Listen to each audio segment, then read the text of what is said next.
Unlike these refugees headed for Western Europe, U.S.-bound asylum seekers don't just show up on American shores. To resettle in America, applicants are carefully screened and go through multiple security checks, a process that often takes up to 2 years. Mark Storella is with the State Department's Bureau of Refugees and Migrants. The point I want to make most strongly is that refugees are the most thoroughly screened travelers to the United States of anyone coming to this country. But that's not what most Americans hear. And now I hear we want to take in 200,000 Syrians, right? And they could be, listen, they could be ISIS. I don't know. Talk like that feeds American fears. But refugee advocate Lavinia Limon says it has no basis in fact.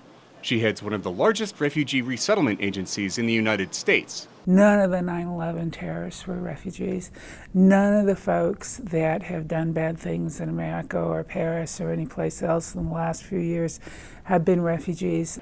However, with fears of terrorist attacks atop most Americans' minds, admitting refugees from Syria and elsewhere has become a political football in this country.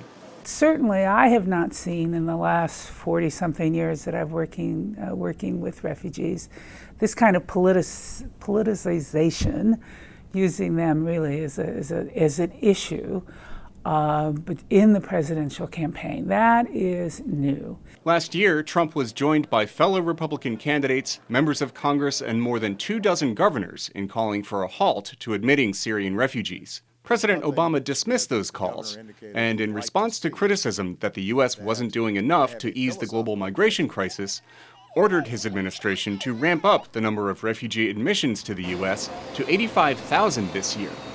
And next year, the administration said this week, it will admit 110,000 refugees, the largest number in 2 decades. For VOA correspondent Masood Farivar, I'm Steve Baragona.